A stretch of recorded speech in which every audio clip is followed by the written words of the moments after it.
미국과 동맹국들이 북한을 상대로 군사적 도발을 행동하는 것을 반대한다. 중국과 러시아와 북한이 모종의 삼각 지금 밀착을 지금 하고 있다. 그래서 거기에 우리 대한민국이 좀 대처를 해야 된다라고 보고 있습니다. 외교전입니다.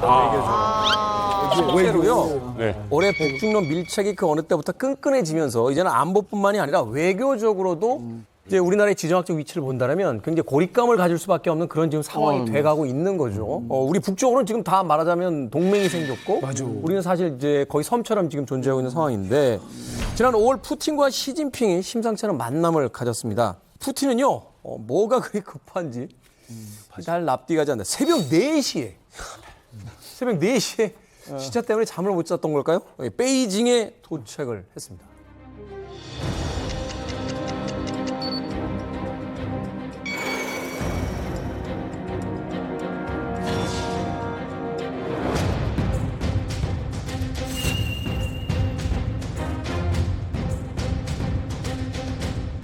와.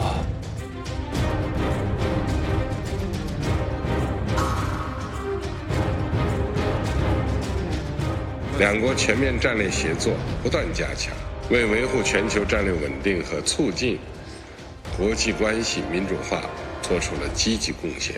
направлены на сдерживание нашего развития некоторыми действиями со стороны третьих сторон. Товарооборот между Россией и Китаем увеличивается хорошими темпами.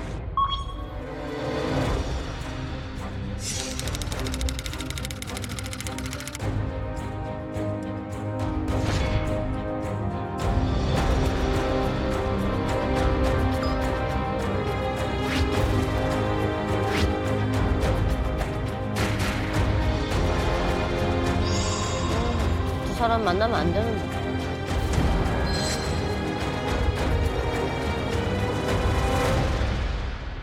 반갑다. 6.25 이후에 아직도 붙어 있어요. 네. 방중 첫날 무려 12시간이나 붙어서 지냈다고 하는데 정말 이 둘의 브로맨스가 장난이 아닌 것 같아요. 장난 아닙니다. 이번에 푸틴이 5번째입니다, 벌써. 5선. 여기 계신 거인들 다 합해봤자 푸틴에 못 미쳐요. 푸틴 5선. 네, 푸틴 5선. 그리고 작년에 시진핑이 3선 연임에 성공했잖아요. 그러니까 이 둘 합치면 벌써 몇 년째입니까? 와. 사실은 시진핑이나 푸틴 모두 다 3선, 5선이긴 합니다만 종신제의 집권을 완성했다라는 의미로 보고 있잖아요. 그러니까 선수가 의미가 없는 이 둘의 만남으로 볼 수 있고 작년에 시진핑 중국 주석도 3회님에 성공하면서 첫 해외지가 러시아였어요. 그에 대한 이번 푸틴의 방중도 답방 형태다라고 보면 될 것 같은데 12시간 동안 이 두 정상이 3번의 회담을 했어요. 그러니까 아침부터 밤까지 3차례에 걸쳐서 한나절 동안 3번 회담을 한 거예요. 매우 농밀하게 회담의 일정을 타이트하게 잡아가고 있다는 거고 뭐 회담 주제도 경제부터 국제 정세까지 전방위적으로 이 두 정상이 이야기를 나눴습니다. 세 번째 회담 같은 경우는 중국 당정 지도부 집무실이 있는 베이징의 중난하이에서 만났고 두 정상이 뭐 공원에서 산책도 하고 같이 차도 마시고 엄청나게 친한 척을 많이 했습니다. 그 새벽에 1200km 떨어진 하얼빈으로 갔어요. 우와. 그리고 중러 엑스포 개막식 지역 포럼 참석하고 소련군 전사자 기념비에 헌화하고 하얼빈 공대 중러 연합 캠퍼스 연사까지 그야말로 빠듯한 일정을 푸틴이 소화한 겁니다. 여기서 또 눈여겨봐야 할 게 푸틴이 베이징 일정이 딱 끝나자마자 두 정상이 보였던 장면인데 찐하게 포옹을 하면서 인사하는 모습까지 보여줬습니다. 푸틴의 포옹 장면이 뭐 종종 연출되긴 했었는데 시진핑에게 포옹한다? 이게 좀 뭔가 어색하기도 하고 잘 떠오르지도 않잖아요. 친구 둘이 앉긴 앉는데 약간 좀 곤혹스러워하더라고요. 곤혹스러워하죠. 어쨌든 지금 중국과 러시아가 처한 처지가 상당히 좀 비슷하다는 것. 그다음에 서방 전선, 특히나 한미일 이 동북아시아의 어떤 상대적인 어떤 외교 삼축 벨트에 대항한다라는 의미에서 중국과 러시아가 굉장히 끈끈한 우정을 과시했다 이렇게 보고 있습니다. 그러니까 아니 아무리 그래도 친한 사이여도 새벽 4시에 가서 취하지 않은 채로. 아니, 그러니까 그게 지금 이 회담에서의 그 최초 출발점이고 가장 중요한 부분이라고 저는 생각이 드는 의전이라는 게 있는 거잖아요. 그러니까 이제 다들 시간을 맞춰서 도착하게 스케줄이 나온단 말이에요. 근데 새벽 4시에 도착하게 스케줄을 짰다? 이건 사실 어떤 의미가 있는 게 아닌가 하는 생각이 들고 또 이제 그 이면에 어떤 이유가 있는지 사실은 중국 통인 그 두 분에게 좀 여쭤보고 싶은 게 바로 이 부분입니다. 가장 궁금한 부분. 근데 서로 또 이런 것도 있어요. 동병상련의 입장이 됩니다. 독재자는 말이죠. 지금 서방 제재에서 지금 면할 길이 없어요. 그러니까 저 이심전심도 있고 삼손했죠. 오손했죠. 지금 세계 한 220여 국가 중에 그런 나라 한번 찾아보세요. 미국하고도 지금 안 좋고. 바로 위에 3대도 있는데. 저기 3대 독재. 맞네요. 이병진 의원님이 이제 야사로 이렇게 해설을 해주신 것 같고 저는 이제 외교관 출신이니까 외교관 관점에서 좀 분석을 해봤는데 모스크바하고 베이징은 시차가 5시간입니다. 그러니까 북경에 새벽 4시면 모스크바는 저녁 11시거든요, 전날. 그리고 또 비행 시간이 한 7시간 반 걸리니까 푸틴은 모스크바에서 전날 오후 한 3, 4시쯤에 출발했을 거예요. 그러면 새벽 4시에 여기 도착해서 호텔 가서 옷 갈아입고 환영식 하고 그 이후에 하루 일정을 다 한 거거든요. 푸틴 입장에서는 굉장히 무리한 일정을 한 건데 사실 개인이 어디 방문할 때도 새벽 4시에 가면은 말이 안 되는 거잖아요. 근데 국가 정상이 새벽 4시에 갔다는 것은 굉장히 특별한 의미를 갖고 있는데 왜 그런가를 봤을 때 취임하고 처음 가는 정상 방문인데 너무 짧게 하면은 곤란하잖아요. 아. 베이징에서 양국 간에 좀 긴밀한 그런 관계를 가지려면은 충분한 시간이 필요한데 그게 12시간이라는 거 아니에요. 그러니까 새벽 4시에 도착한 거죠. 저는 이런 생각도 해보는데요. 그 역사적으로 중국하고 러시아가 사이가 별로 좋지 않았습니다. 헤게모니 싸움을 하느라고. 그런데 이번에는 좀 뭔가 브로맨스를 보여줬단 말이죠. 이게 가능하려면 누구 하나는 머리를 숙여야 됩니다. 근데 푸틴이 이번에 머리를 숙인 것 같단 말이죠. 그 머리를 숙이는 첫 스탠스가 새벽같이 찾아오는 그런 게 아니었나.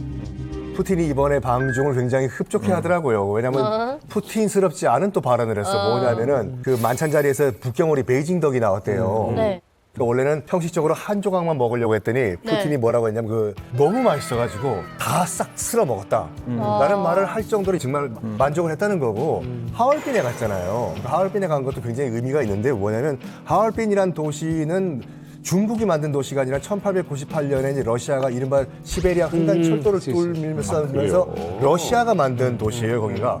러시아가 만든 도시. 지금도 하얼빈에 가면은 여기가 중국인지 러시아인지 헷갈 정도로 러시아풍 건물들이 많아요. 그리고 한때는 러시아 이외에 다른 나라에서 가장 많은 러시아 인구들이 살았던 곳이거든요. 그럼 여기에 왜 그럼 푸틴이 갔냐? 방문했던 곳이 일단 러시아 정교회가 거기 있어요. 거기서 일단 연설을 한 다음에 하얼빈 인스티튜트 오브 테크놀로지라고 해서 하얼빈 공대가 거기 있거든요. 이 공대가 어떤 공대냐면은 일단 미국 제재 리스트에 올라와 있어요. 왜냐하면 중국 이민 해방군과 굉장히 밀접한 관계가 있는 공대예요. 그러니까 여기서 하얼빈 공대를 졸업하면 30% 이상이 중국군 관련 기관으로 가요. 아, 그래요? 거기서 연설을 한 거예요. 그러니까 중러 관계의 상징적인 도시이자 방금 제가 말씀드렸던 하얼빈 공대에 수많은 북한 유학생들이 가가지고 첨단 무기 기술을 배우고 있어요. 그러니까 북중러 어떻게 보면 1타 3P를 할 수 있어요. 거기에 푸틴이 방문을 하면은 중국도 잡고 북한도 잡을 수 있는 그런 차트 키가 하얼빈 방문이었는데 왜 그러면 그 푸틴은 바로 하얼빈에서 평양으로 안 가고 바로 모스크바로 돌아갔냐? 돌아갔냐? 뭐로? 시진핑이 삐졌대요. 이게 외신이 보도한 내용이에요. 진짜요? 그래서 푸틴이 김정은과 너무 가까워지는 거를 시진핑이 굉장히 불쾌하게 생각을 했다. 그러니까 원래는 하얼빈에서 한번 평양 찍을 계획도 있었는데 노 말렸다고 하거든요. 그러니까 녹화 기준으로 오늘자 그 크렘린 대변인이 말을 한 게 뭐냐면 바로 이 하얼빈에서 지금 모스크바로 돌아왔지만 푸틴 대통령의 이제 방북은 다 결정이 됐고 이제 시간 문제다. 라는 발표를 했어요. 가긴 간다는 거예요. 가긴 간다는 얘기예요. 이번에 중국 태도 관련해서 아주 작아 보이는 흥미로운 부분이 있는데 원래 이제 양국 정상회담 하면 이번에 이제 푸틴이 하얼빈 공대 갔는데 원래 중국 쪽에서도 발표하는 게 맞는 거 아닙니까? 근데 하얼빈 공대 방문 일정은 중국이 공식 발표에서 빠진 걸로 알고 있어요. 이유가 뭐예요? 왜? 그래서 그게 이제 아까 말씀하셨지만 미국의 하얼빈 공대가 사실 미사일, 항공 이런 쪽에 상당히 첨단 기술을 갖고 있는데요. 그래서 미국 미사일 기술을 이제 이용한다 그래가지고 미국 제재를 이제 받고 있는 상황이어서 그런 이제 미국을 의식한 측면도 있지 않느냐 이제 그런 해석도 나오는 것 같습니다. 초기에 러시아하고 북한이 가까워질 때 중국의 공식적인 발표는 이거였어요. 그거는 북한과 러시아의 외교 관계는 그들의 문제다 하고 살짝 되게 뒤로 빼는 그런 발언들을 하다가 갑자기 이렇게 지금 러시아하고 중국이 만나가지고 정상회담에서 공동 성명을 발표를 했는데 북한이 없는데 이런 이야기를 했어요. 그게 뭐냐면요. 미국과 동맹국들이 북한을 상대로 군사적 도발을 행동하는 것을 반대한다. 이거는 북한이 있으면은 뭐 북한이 이렇게 주문을 했으니까 했겠지 하는데 북한이 없는 상황에서 러시아와 중국이 북한을 두둔을 한 거거든요. 이런 걸 봤을 때 사실은 저는 중국과 러시아와 북한이 모종의 삼각 지금 밀착을 지금 하고 있다. 그래서 거기에 우리 대한민국이 좀 대처를 해야 된다라고 보고 있습니다. 네. 대놓고 편 들어줬네. 이게 북한 입장은 어떤 거예요? 지금 푸틴이 찾아가서 만났다. 예, 북한 입장에서는 아무래도 신냉전이라는 것이 북한에게 있어서는 복권 당첨과 같은 것이라고 말할 수 있습니다. 복권이요? 예, 로또나 같은 거죠. 왜? 그러니까 우리가 지금 신냉전이라는 그 자체가 지금 한미일 그리고 북중로 사이의 대결 구도로서 지금 우리가 표현하는 것이 제2차 냉전 혹은 신냉전이라고 이렇게 표현을 하지 않습니까? 그러니까 김정은에게 있어서 러시아와 중국의 뒷배가 있다는 것은 로또와 같은 겁니다. 이건 막 복권이나 같은 거죠. 다시 말해서. 네, 그렇기 때문에 김정은이 생각하는 건 아마 북중로가 계속 밀착되는 그런 관계가 지속되면 될수록 중국과 러시아의 북한에 대한 그런 지원은 계속될 것이고 또 이에 따라서 북한의 붕괴 가능성은 점점 희박하게 될 것이다. 그렇죠. 그러니까 북한은 지금까지는 각자 도생으로 살아왔는데 지금 연합이 구성이 되면서 지금 지원군을 얻게 되는 이런 상황이 된 거. 이게 약간 그 지금 미중 갈등하고 그리고 러시아가 이제 우크라이나에서 고전하고 있는 상황인데 서로가 지금 어려운 상황인데 그렇죠. 이 북한 쪽에다가 시선을 좀 돌리려고 하는 것 같거든요. 그거 맞아. 발표하자마자 북한이 바로 미사일을 쐈습니다. 그럼 북한이 앞에 나서서 이제 그 나쁜 역할을 많이 해주는 그런 역할을 감당할 수도 있다라는. 우리 봐줄 테니까 네 마음대로 한번 놀아봐. 그러니까 이런 상황이 돼버릴 수도 있다라는. 그런 면에서 보면 우리나라한테는 되게 안 좋은 거예요. 그렇죠. 안 좋죠. 이건 뭐 좋을 수가 없죠. 중로 그 정상회담을 두고요. 평가가 굉장히 엇갈리는 부분이 있어요. 그러니까 중국과 러시아 언론에서는 이제 이 회담에 대해서 굉장히 성과가 있다. 이렇게 크게 홍보를 하는데 서방 언론에서 그 분석한 바에 따르면 푸틴이 구애를 했고 시진핑은 시큰둥했다. 근데 앞서 이제 그 영상에서 이렇게 앉는 장면을 보니까 시진핑은 그렇게 꼭 안고 싶진 않은 표정이었거든요. 귀찮아. 그러니까 이 중국 통일 이 의원님께서는 이 분석을 어떻게 또 생각을 하시는지. 중국은 말이죠. 사실 신냉각 구도를 원치 않아요. 삼자가 협력해서 뭐 한미일과 대립한다? 웃기는 얘기죠. 중국이 어떤 나라입니까? 지금 자기들이 평화와 발전, 허핑이 파잔이라고 하거든요. 화평이라고 해요. 그게 그들의 가장 큰 목표 중에 하나예요.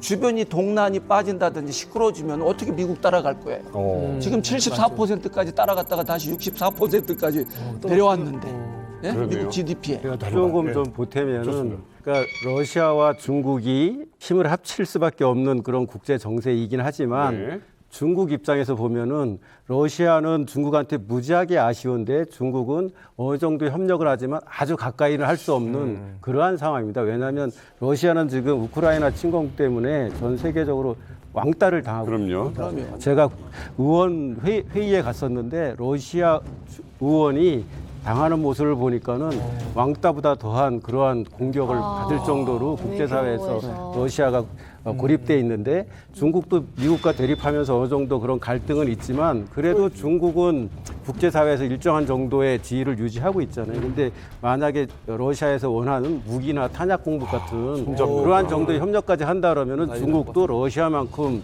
국제사회에서 제재 당할 수 있기 때문에 그래서 일정한 관계 거리는 유지하면서 가까운 모습 보이는 거 아닌가? 중국과 러시아는 근원적으로 가까운 나라가 아니에요. 60년대 그 국경 분쟁 보세요. 전쟁 일부 직전까지 갔거든요.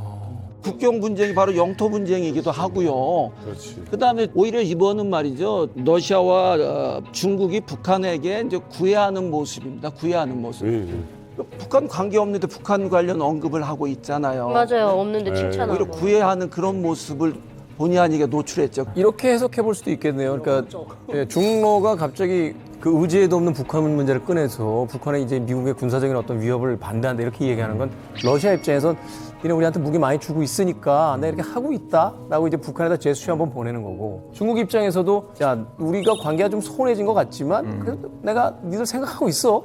이런 식의 일종의 이제 립 서비스적이지만 굉장히 효율적인 어떤 그 행동 하나를 한 것이다. 이렇게 분석을 해볼 수 있겠네요. 예, 그러니까 지금 현재 일반적으로 외교 그 자체가 한 나라의 그러니까 국가의 이익과 그리고 전략적 이해관계에 따라서 움직이는 것이 바로 외교입니다, 사실. 그렇기 때문에 뭐 중국의 입장에서 놓고 볼 때에는 한반도를 지속적으로 자기네한테 잘 유리하게 관리하는 그러니까 자기네 국익에 맞게끔 이 한반도를 잘 관리하는 것이 바로 중국의 이익에 부합되거든요. 이게. 네. 예, 그렇기 때문에 뭐 이전에도 모택동이가 북중 간의 관계에 대해서 뭐 명료하게 말하지 않았습니까? 네. 순망치안의 관계라고. 그러니까 입술이 없으면 이가 시리다는 뜻이지 않았습니까? 그러니까 북한이 없어가지고는 자기네 안전, 자기네 안보를 담보할 수 없다라는 그렇죠, 그렇죠. 그런 게 다 자기의 전략적 이해관계에 따라서 이 한반도를 잘 관리하고 네. 자기의 안보를 지키기 위해서 자기의 국익을 위해서 사실 접어들은 겁니다. 예. 자, 그런데요, 이제 북한이 가장 싫어하는 것들 중에 하나, 또 가장 두려워하는 것들 중에 하나가 뭐냐면은 이제 관심권 바깥으로 밀려나는 거잖아요. 맞아요. 관종이죠. 굉장히 굵직굵직한 국제 이벤트가 있기 때문에 이제 자신들이 화제에서 이제 멀어지는 걸 굉장히 두려워하는. 너무 싫어하는 것 같아. 그렇기 때문일까요? 이 중러 정상회담 직전부터 계속 나 여기 있어, 나 아직 안 갔어 어디라고 하면서 무력 도발을 계속해서 이어가고 있습니다. 어이구야, 규모가 엄청나네. 저게 다 우리한테 쏘려고 준비하는 거잖아요. 네.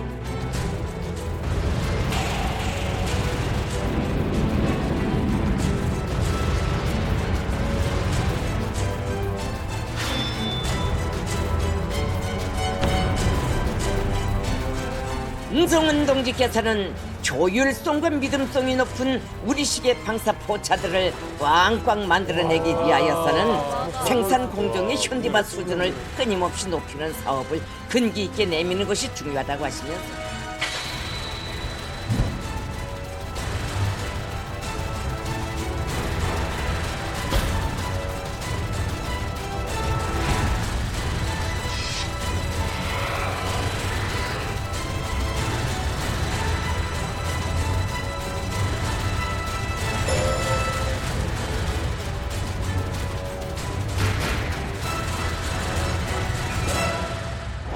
야, 이건 진짜 저 많은 방사포는 약간 충격적인데요. 그러니까요. 이 수도권을 목표로 이렇게 방사포를 배치하겠다고 하는데 이거는 약간 좀 선전포 같은 거 아닌가요? 사실 이제 저는 좀 소름 끼쳤던 것이 240mm 방사포 같은 경우는 서울을 직접 공격할 수 있는 무기거든요. 두 가지인 것 같아요. 김여정을 통해 가지고 이건 대남용이다라고 이야기했고, 김정은이가 기뻐하는 것은 돈 굴러들어오는 소리가 들리는 것 같아요. 러시아에서.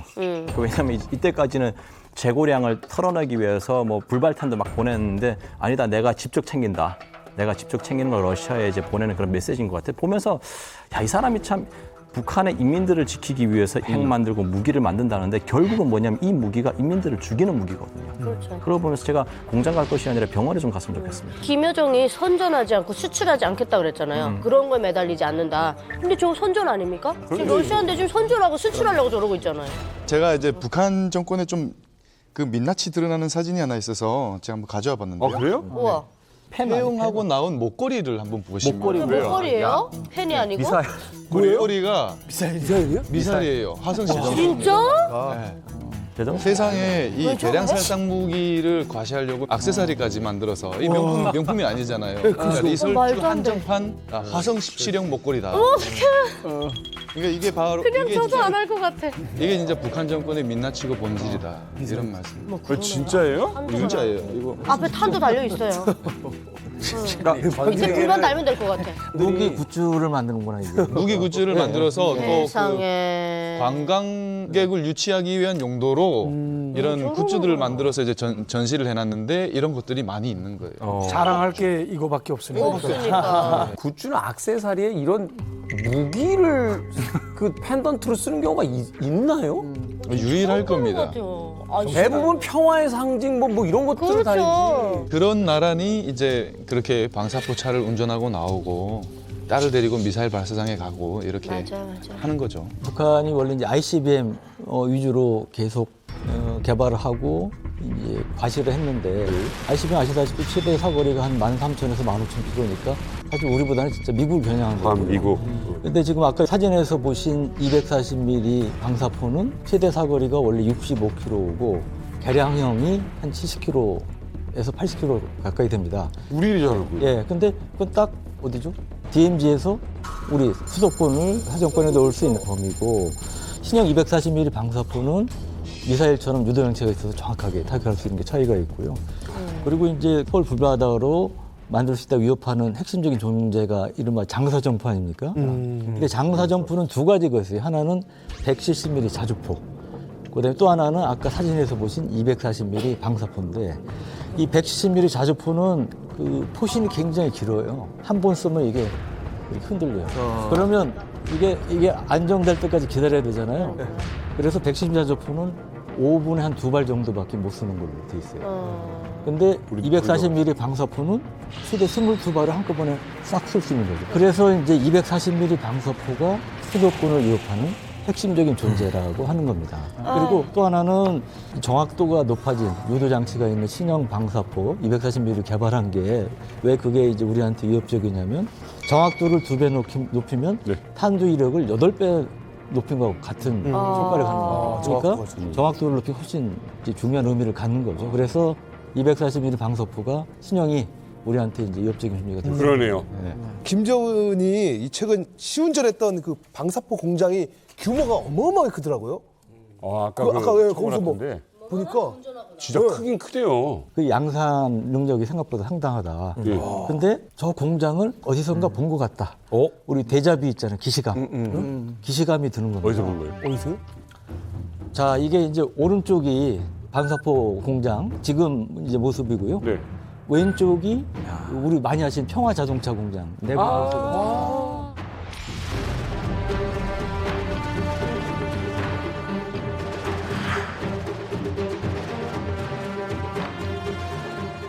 근데 그 라인에 보면 이제 완성 18 방사포 같은 완성 28, 27 해가지고 쭉 있고요.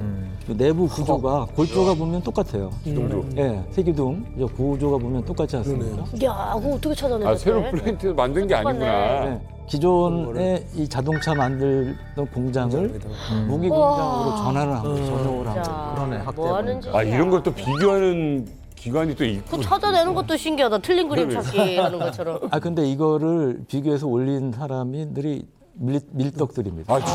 대단하시다. 어떻게 보고 따가시네. 그러니까 밀떡들이 좀 덕후들이 메인으로 갖고 있다고 그러잖아요. 그래서 이런 거 귀신같이 찾아내는데 또 공장 외부 모습도 보면 이게 이제 평화자동차 공장하고 일치하는 그런 이게 정황 증거들이 나타나고 그렇습니다. 근데 한 가지 씁쓸한 것은 우리는 인도주의적 차원에서 지원한 것을 가지고 저런 공격용 무기를 만드는 공장으로 자꾸 만들고 있다는 자체가 참 그게 이제 씁쓸한 거죠. 소리 없으니까 그냥. 우리 쏘겠다고 그러는 게 너무 싫다. 한민족의 이제 평화 번영을 좀 가져와 달라라는 의미로 남북이 함께 좀 지원을 했어요. 그래서 우리가 기술 지원도 하고 자금 지원도 해서 평화 자동차 공장을 이렇게 지었어요. 거기서 생산한 이제 라이센스를 주어서 우리가 북쪽에서 생산한 게 쌍용 체어맨을 준마. 라고 했고 기아 소렌토 모델을 이제 북한식으로 뻐꾸기라고 이른바 이제 라이선스 생산하게 해둔 거예요. 북한 사람들에게 일자리를 제공한다는 측면도 좀 있었고 기술을 좀 지원한다는 측면도 있었는데 98년도에 우리가 굉장히 선의로 지원한 이름도 평화 자동차 공장에서 평화를 해칠 수 있는 방사포 차량을 생산하고 있다니까 역사의 아이러니죠. 전 세계적으로 한 240mm 정도 되면은 방사포에서는 최대 구경이거든요. 네. 우리나라 뭐 천무나 미국의 뭐 하이마스 이런 것들도 보통 그 정도 사이즈가 되고, 근데 북한이 특이하게 이것보다 넘어가는 방사포들을 만들었어요. 300mm, 400mm, 600mm 만들었는데 이 정도면 방사포가 아니라 600mm는 미사일 그냥 탄도미사일이라고 볼 수가 있는 거예요. 근데 이런 것들은 탄두 중량이 300kg가 넘어가는 거예요. 우와. 그리고 사거리도 막 400km 정도 돼갖고 거의 남한 전역이 사정권이다라고 보면 되고, 300km 이상 넘어간다는 말은 무슨 말이냐면 전술핵을 탑재할 수 있다는 거예요. 미사일이네요. 그래서 북한이 화산 30일이라는 전술핵 탄두를 공개했잖아요. 근데 이런 걸 400mm, 600mm에다 실을 수 있다는 얘기예요. 근데 방사포는 비행고도가 낮고 다량으로 날아오기 때문에 다 막을 수가 없어요. 10발 중에 한 발이라도 떨어진다 그러면 이게 전술핵이 마포구로 하나 날아왔다 그러면 마포구 하나가 지워지는 겁니다. 근데 이걸 포에다 실을 수 있다는 겁니다. 그래서 굉장히 위험한 무기고 이거에 대한 대응책을 세워가야 된다. 결국에는 다 막을 수 없으면 걔네들이 도발하지 못하게 우리가 강력한 억제력을 가져야 된다. 이런 말씀을 드리고 싶습니다. 참 이 방사포에다가 전술핵까지 만약에 넣겠다. 그러면 이건 사실은 뭐 몇백 발도 필요 없는 거예요. 지금 몇 발만 있으면 너무 피해를 많이 받잖아요. 맞습니다. 예. 아니 사실 김씨 가문이 그 누구보다 대대로 핵에 진심이잖아요. 아니 이 북한의 핵 위협을 이거 어떻게 좀 대응을 해야 되는 건지 또 궁금하네요. 그러니까 순전히 이제 군사 전문가의 시각에서만 본다면 핵무기에 대응할 수 있는 가장 효과적인 수단은 현실적으로 핵무기밖에 없습니다. 그래서 핵무기 절대 무기라고 하지 않습니까? 우리가 선무 5니 뭐니 뭐 세계 최고 중량학 한두 가지인 괴물 미사일 만들었다. 뭐 어마무시한 미사일인 건 맞지만 그래봐야 그건 재래식 미사일이에요. 핵무기에 비할 수가 없는 거죠. 네. 이제 핵무장을 주장하시는 분도 있는데 저는 불가능하잖아요. 예, 현실적으로 강연 갈 때마다 말씀드린 게 여러분 뭐 기본 학상으로는 핵무장 하시는 게 제일 좋겠죠. 그럼 왜 그런데 여러분 그러면 6개월에서 1년 정도 고난의 행군을 하실 그 각오가 어떻게 되겠습니까? 버틸 거예요? 예, 그러면 어렵잖아요, 사실. 사실은요. 그거에 대한 국민적인 합의가 없으면 저 핵무장 불가능하다고 보고요. 네. 현실적으로 사실 불가능하다는 얘기죠. 그러면 우리는 저는 외교나 이제 경제로 저는 그래서 가야 되나요? 잠재력 언제든지 일본처럼 핵무기를 만들 수 있는 잠재력 이제 흔히 이제 농축 제철이 기술을 갖게 되면 이제 그런 능력을 가는 것으로 네. 평가를 하는데 제 나름대로 이제 무궁화 프로젝트라고 네이비 무궁화 꽃이 피었습니다. 예.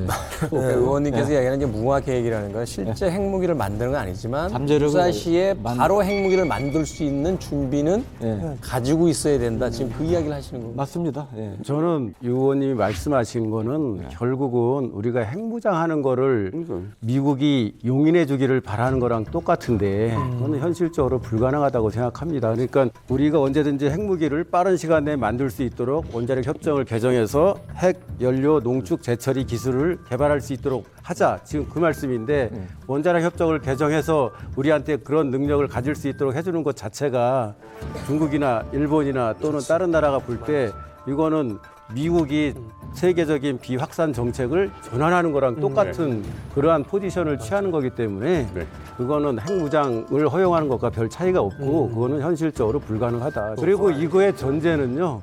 북한이 핵을 갖는 것을 용인한다는 전제를 깔고 하는 거거든요.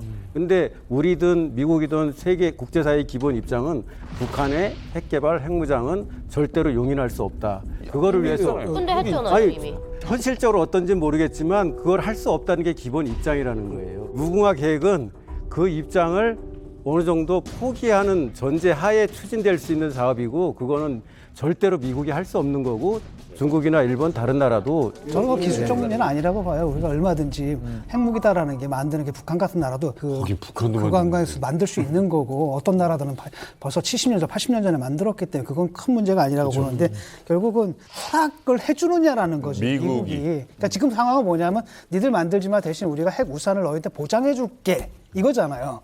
그런데 우리로서는 우리가 그걸 어떻게 믿어? 예를 들어서 북한이 이거 가지고 워싱턴도 때리고 시카고도 때리고 이렇게 때리는데 우리를 지켜주기 위해서 자기네 나라 도시에 북한의 미사일이 오는 것을 참을 건가? 그러니까 프랑스의 논리가 그거거든요. 파리를 위해서 자기들이 뉴욕을 희생시키겠냐? 그건 아니지 않느냐. 그러니까 서울을 위해서 뭐 시카고를 또는 뉴욕을 희생시킬 거냐? 우리는 믿을 수 없다라는 거죠. 그렇기 때문에 자꾸 우리도 뭔가를 해야 된다라고 하는데 현실적으로 할 수 없으니까. 지금 말씀하신 게 지금 고육지책으로 그러니까 거기까지라도 가자. 그런데 거기도 제가 볼 때는 사실은 이게 실질적인 뭐랄까 핵 방지 대책이 될 수는 없다고 저는 봐요. 그러니까 진짜 중요한 얘기를 해주셨는데 진 교수님께서 미국이 지금까지 ICBM을 보유한 국가를 공격한 적이 없습니다. 네. 그리고 핵 확장 억제 공약이 지켜질 것이다. 버튼 누르는 거는 결국엔 미국의 대통령인데 미국의 어느 도시를 포기하면서까지 서울을 방어해 줄 것이냐.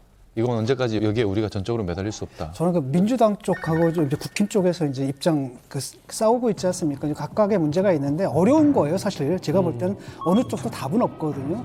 누가 봐도 북한은 핵을 포기할 의사가 없는 거예요. 북한이 트럼프를 만났을 때 비핵화를 위해서 만난 게 아니라 핵군축 협상하려고 만난 거거든요. 그래서 안 됐는데 아직까지도 북한이 핵을 포기하기를 바란다라는 희망 위에 서 있다. 그다음에 그걸 현실로 착각하고 있었다라는 것은 저한테 좀 충격이었거든요. 그거는 진 교수님 말씀은 위험합니다. 보수 정부인 윤석열 정부도 북한의 비핵화가 최고의 외교안보 정책의 목표예요. 근데 지금 말씀하시는 거는 북한은 핵을 포기 안 할 거다. 그런 희망을 말하면 안 된다. 지금 이렇게 얘기하시는 건데 그거는 우리나라의 외교안보 정책의 가장 기본은 잘못됐다. 그렇게 가면 안 된다. 지금 그렇게 아니 그거랑 전혀 다른 말이죠. 그거는 북한이 핵 개발을 포기하도록 하는 게 우리나라 외교안보 정책의 가장 큰 목적이라고요. 그렇죠. 잠깐만요. 북한은 포기 안 할 거다. 그렇게 하고 하면은 우리나라 외교안보 정책. 잠깐만 제가 말씀드릴게요. 그게 아니라 북한으로 하여금 핵을 폐기하게 만드는 게 목표인 거랑 그 김정은이 핵을 포기할 의사를 갖고 있다라고 믿는 거랑은 다르다라는 거예요. 그러니까 설사 김정은이 핵을 포기할 진심을 안 갖고 있다 하더라도 우리는 포기하게 만들겠다. 네. 이거랑 김정은은 마음이었다. 포기할 마음이 있으니까 우리가 밀어붙이면 될 거다라는 거는 전혀 다른 문제라는 거예요. 속지 말라는 거죠, 그거를. 북한이 핵을 포기할 가능성이 뭐 1%일지 0.1%일지 모르지만 가능성이 희박하다는 거는 누구나 다 인정합니다. 그렇지만 또 누구나 인정하는 거는 결국 북한 핵 문제를 해결하고 한반도의 평화와 안전을 가져오는 것은 대화밖에 없다. 근데 김정은이 뭐라고 그랬습니까? 핵은 남조선을 겨냥한 게 아니다 그랬잖아요. 그러다가 지금은 대놓고 얼마 전부터는 이 남한을 내서 협박을 하고 있지 않습니까? 김정은도 그렇고. 그거는 미국이나 우리나라의 현재 대북 정책이 무시하고 대화도 안 하고 하는 방향으로 가니까 아까 말씀 나왔듯이 북한이 나 좀 봐주세요 하고 우리한테 관심 좀 가져주세요 하고 하는 취지를 할 수도 있는 거고 저는 좀 의아스러운 게 지금 보수 정부는 한미동맹을 가장 중시하잖아요. 근데 미국이 약속하는 해구사는 어떻게 믿냐 이렇게 주장하는 거는 또 모순되는 거거든요. 만약 그렇다면 한미동맹을 그렇게 신주단지 모시듯이 하면 안 되는 거죠.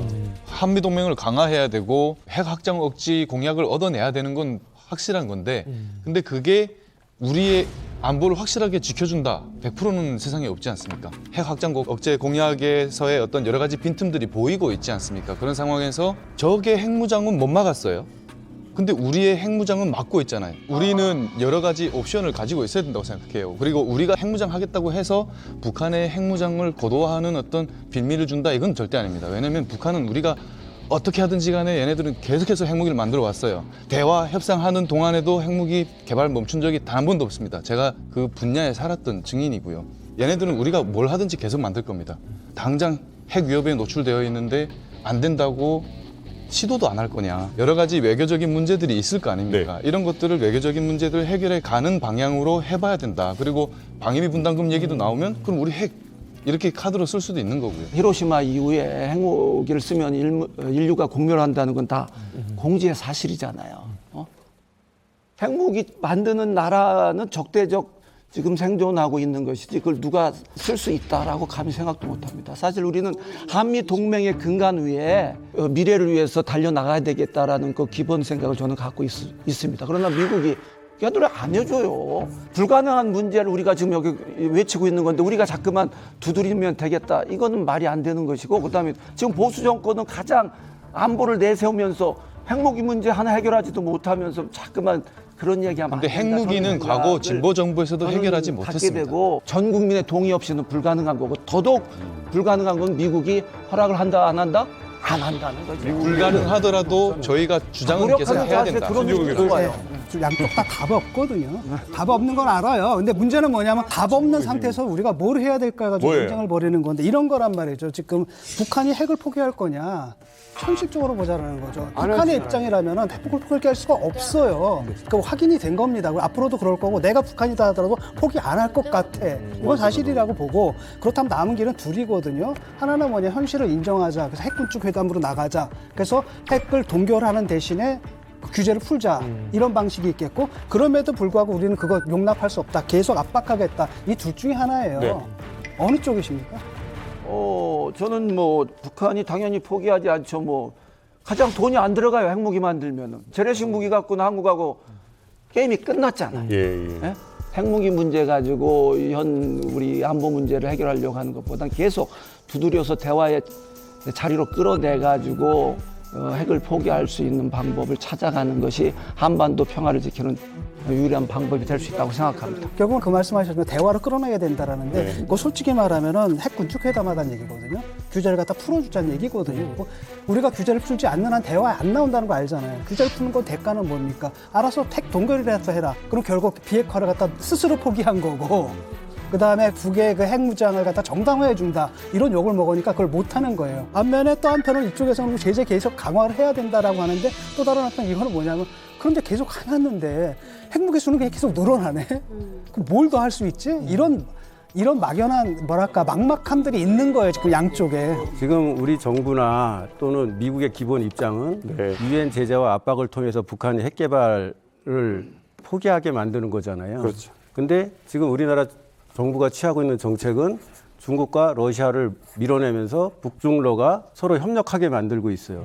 그러면은 그 유엔 제재 또는 압박이 당연히 구멍이 숭숭 뚫리기 때문에 압박은 거의 통하지 않는 거예요. 그런 과정 속에 있기 때문에 그렇게 강력한 유엔 제재를 함에도 불구하고 북한은 계속 핵이나 미사일 능력을 제고하고 있다. 지금 그런 상황이거든요. 그러니까 지금 한쪽에서는 압박을 가면서 한쪽에서 우리가 지금 뒷문을 다 열어주고 있는 외교 안보 정책을 하고 있으니 해결이 안 된다. 지금 그렇게 말하는 형국이거든요. 다시 한번 근데 또 한편으로는 뭡니까? 그게 윤석열 정권이 좀 유연하지 못한 태도를 보인 건 사실인데 정권의 문제가 아니라 국제 정세가 그런 거예요. 러시아가 우크라이나를 침공한 겁니다. 어쩔 겁니까? 그다음에 트럼프든 바이든이든 미국이 중국을 견제하겠다라는 겁니다. 경제적으로, 군사적으로, 그다음에 타이완과 관련해가지고 지정학적으로. 그런 속에서 이쪽에서는 그런 태도를 취할 수밖에 없는 건데 이런 국제 정세, 진짜 결정적인 국제 정세는 다 빼버리고 저쪽이 전쟁광이니까 이렇게 비난하는 것도 저는 옳지 않다고 보거든요. 근데 이제 지난 정부 얘기하면 자꾸 이제 얘기가 길어질 것 같아서 저는 웬만하면 안 하려고 하는데 이 말씀 꼭 드리고 싶은데 지금 우리 이제 한테 직접적인 위협이 되는 전술핵, 우른바라는 게 KN-23, 그다음 600mm 최대형 방사포 이런 무기들인데 이게 언제 개발됐느냐? 과거에 이제 평창 올림픽 이제 참가하고 그러면서 한동안 미북 정상회담하고 그러면서 한동안 북한이 ICBM도 안 쓰고 좀 조용했던 적이 있지 않습니까? 그러다가 1, 2년 지나서 다시 이제 미사일들을 쏘기 시작했는데 그럼 그런 미사일들이 갑자기 하루아침에 짠 하고 나타납니까? 오랜 기간 동안 꾸준히 노력했기 때문에 그때 이제 그런 것들이 나타났던 거죠. 그러니까 겉으로는 평화, 대화 외쳤지만 내부적으로는 계속 무기 개발을 하고 있었다는 거죠. 그래서 저는 그런 북한 지도자를 정말 그렇게 선의를 갖고 바라볼 수 있을까? 저는 그런 의문이 듭니다. 그러니까 우리가 핵을 가지는가 안 가지는가에 대한 문제를 지금 논의하다가 지금 다른 쪽으로 좀 흐르지 않았습니까? 근데 제가 보건대는 우리가 핵을 가지는가 안 가지는가의 척도는 두 가지라고 생각을 합니다. 하나는 한미동맹에 대한 신뢰 문제거든요. 미국이 우리를 핵 우산으로 지켜주겠다고 함에도 불구하고 우리가 핵을 만들겠다라고 얘기를 하게 되면 이건 한미동맹의 그 신뢰에 금이 가는 그런 일이거든요. 두 번째로 NPT 문제와도 많이 연관이 돼 있습니다. 이게 NPT 탈퇴를 하고 핵을 만들어야 되거든요. 그리고 또 IAEA라는 그 국제 원자력 기구를 만들어가지고 계속 사찰을 하거든요. 이와 관련된 문제도 우리가 이제 볼 때 아마 미국보다도 중국이 더 과민 반응을 보이지 않을까라는 생각이 듭니다.